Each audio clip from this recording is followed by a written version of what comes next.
If he's not competing with Vulcan to be the best support in NA in less than 2 years, something went wrong. Like, that's his potential to be the best.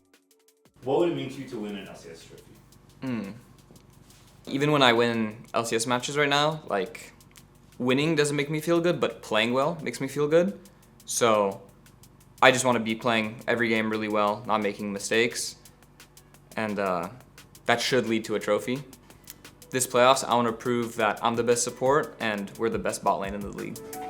Masu's looking to kite around the edges here, but Vulcan's turning him away. A beautiful ulti comes out from Whippo, and holy cow, what a hook from Busio for the shutdown on Berserker. FlyQuest are looking to earn their spot in the finals, are looking to challenge for their first ever LCS title as an organization, and they're gonna do it by clean sweeping Cloud9.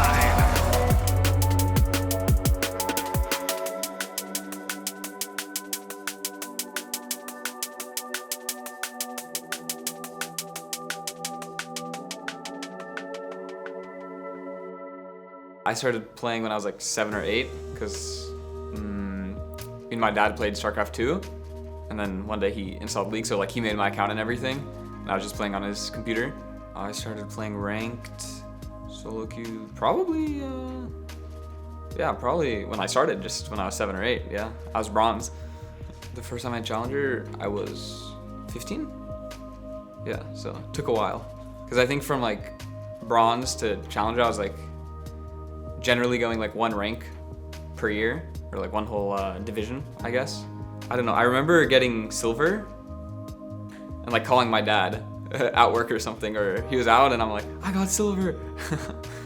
And then I was Heartstake Diamond for like 2 years or so, because I was a Katarina one trick, and that's the first time I got Masters. I think I was 13.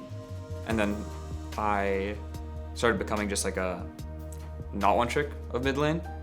And then I started playing amateur. It was fun competing, but it was also like stressful and like a lot of work because I really wanted to win and I was like really bad at the start. It's like way more exciting than just playing solo queue because more is on the line.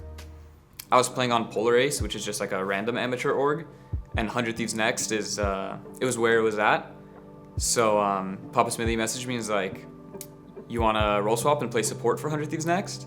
And I thought it was like a good opportunity because like a lot of the supports aren't that mechanically good, so it just seemed like a good opportunity to be ahead of the competition. My first split in Academy, I was in the finals and I lost 2-3 against TL Academy, and they were kind of just like smurfing in Academy. They were winning everything, so that was like a pretty good first split, I'd say. And then second split, we had some roster changes, and I think I was way better in summer split than spring split, but we did not place very far. But overall, it was like a good split because, you know, I got the most valuable prospect award, and yeah, I just felt like I was way better than I was in spring. It felt good at the time because it's like recognition. Even though I didn't win Academy either of my splits, it felt like, hey, I got this award, that's pretty cool. With this being the most valuable prospect, I know that it doesn't mean I'm the best right now, but that it means I have the potential. So I think in 1 year, I can already be a pretty good LCS support, and in 2 years, I could be the best. I have one expense, I guess. I don't really buy, I mean, I spend money on like food and stuff, but in terms of like objects, I don't have anything really that I bought recently that's like too expensive. But I guess I have a gym membership at a nice gym. Inspired goes there, Nuke goes there, our performance coach DeMonte goes there, you know, so like the boys are there, it's good vibes. We're in the steam room, you know how it goes. Like, it's just a nice gym and it's fun to be there. For fun, I play other games with my friends, chill with my friends. I'm really bad at all other games with League. It's like a joke in my friend group that like, we record all our games when we play. So like there's clips of me playing CSGO, and like you would not believe I'm a pro player. You would just not believe that I'm first place in the LCS. Like it's just disgusting what I do on CSGO. Like it looks like I can't hold a mouse and keyboard. The transition from 100 Thieves to Fly was pretty simple. I already knew people at FlyQuest, so it's not like there weren't any familiar faces, and like my teammates were all super friendly, so like any like team activities, if my teammates want to do anything, I'm good for anything. If it's playing volleyball at the beach or going hiking or just getting food. Anything is fun, honestly. I feel like I'm just treated well at FlyQuest. Like, the small things matter for me. Funny stuff, just like, I wanted donuts the other day, and Andrew Barton ordered donuts. I'm like, nice, thank you, Andy, appreciate it. Just stuff like that feels pretty good. In year 2, I feel like just way more comfortable. Like, I've already done this for a year, so I kind of know what's going on. But in terms of like mindset and everything, it's still the same thing. It's just, I play a game, what can I do better? Go next game, try to apply it. It's just like the same process over and over again. It's not really any different.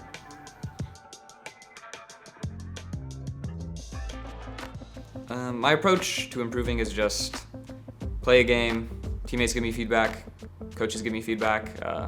Obviously I watch my own games and have my own feedback, and I just write it down, and then I try to apply it in the next game and the game after until it becomes a habit.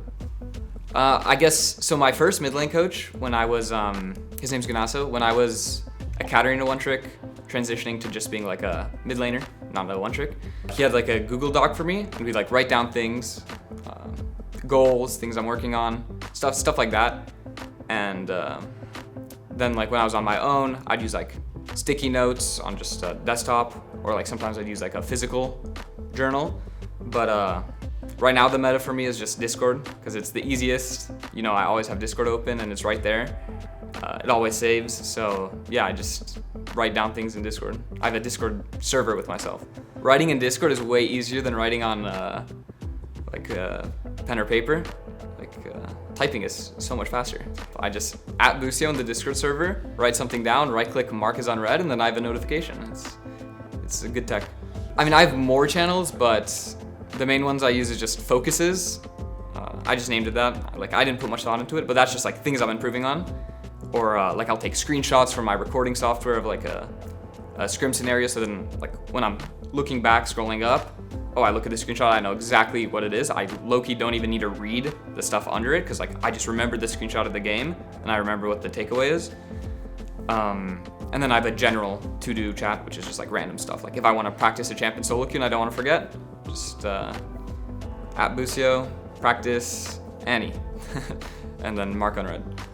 Yeah, it's definitely not linear. Like some days you're playing great in scrim, some days you're playing really bad, but like applying one thing doesn't always just like make you a better player. Or like even if you apply it, like bad stuff could happen in the game, it's unlucky, so you don't really feel it. But like over time, you'll feel it, because like eventually like it'll click, and then like your whole gameplay makes sense, everything's pretty solid. So that's when you really feel the reward.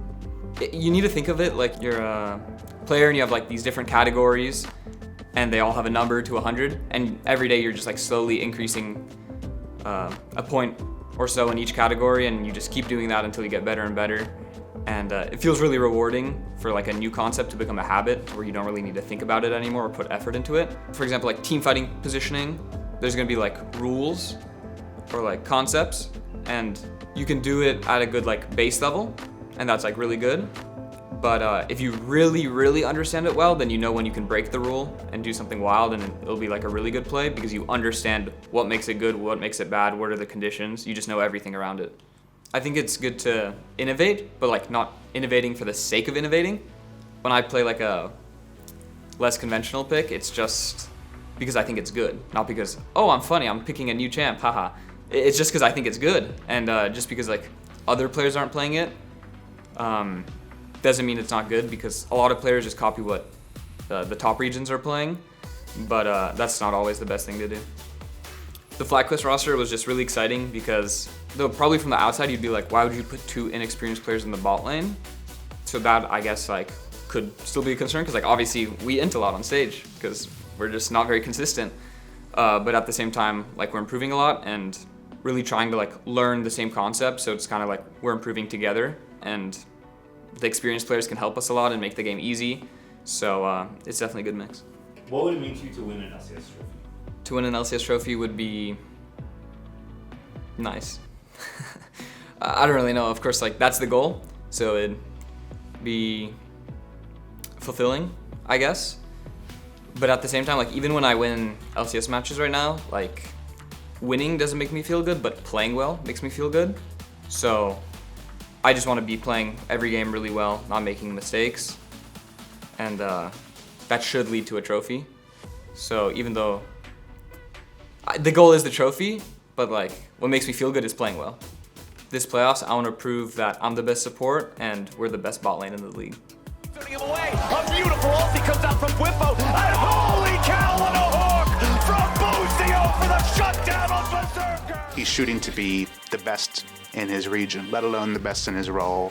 He has a very open-minded approach to learning, and then he's also naturally talented. And if you have both those things and fit the profile, like, I think you have to be a success. If he's not competing with Vulcan to be the best support in NA in less than 2 years, something went wrong. That's his potential to be the best. And from this past year, I know how much you can actually improve in a year, and that a year is a very long time. So I think in 1 year, I can already be a pretty good LCS support, and in 2 years, I could be the best.